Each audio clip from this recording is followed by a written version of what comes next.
మాలిక్ అనే బాలుడు తన గ్రామంలో ఉండే అందమైన ప్రకృతిని చూసి గడిపే వాడయ్యాడు. అతనికి పరిసరాల్లో ఎవరితోనూ స్నేహం ఉండదు. కాని ఒకరోజు గ్రామానికి సమీపంలోని చిన్న కొండపై కూర్చున్నప్పుడే పింకీ అనే బంగారు జుట్టుగల అమ్మాయి అతనితో పరిచయమైంది.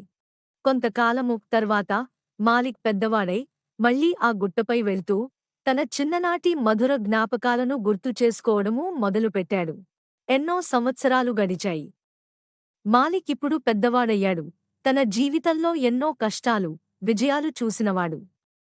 కాని గుట్టపై పింకీతో గడిపిన రోజులు మాత్రం అతని గుండెల్లో ఎప్పటికీ మధుర జ్ఞాపకాలుగా నిలిచిపోయాయి. ఒకరోజు మాలిక్ తన చిన్ననాటి గ్రామానికి తిరిగి వచ్చాడు. గుట్టను మళ్లీ సందర్శించాలని నిర్ణయించుకున్నాడు.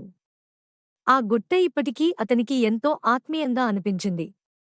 తన నడకలో పాతకాలం జ్ఞాపకాలు అతన్ని వెంటాడుతూ వచ్చాయి.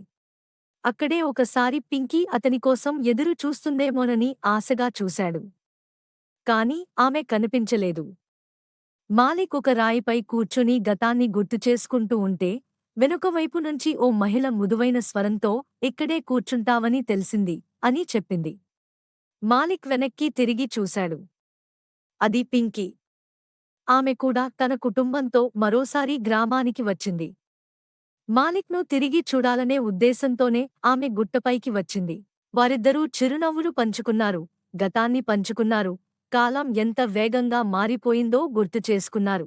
ఈసారి మాలిక్ తన మనసులో ఎప్పటినుంచో ఉన్న మాటలను పింకీకి చెప్పాడు. నువ్వు నా జీవితంలో మధుర గుసగుసలా ఉండిపోయావు. నేను ఎప్పటికీ నిన్ను మర్చిపోలేను. పింకీ కూడా చిరునవ్వుతో నాకు కూడా ఇలానే అనిపించింది మాలిక్ అని చెప్పింది. ఆ రోజు నుండి గుట్ట వారి జీవితాల్లో మరో అందమైన అధ్యాయానికి ప్రారంభమైంది. వారిద్దరూ కలిసి జీవితాన్ని పునరారంభించారు. గుట్ట వారి ప్రేమకు చిరునవ్వులుగా మారింది.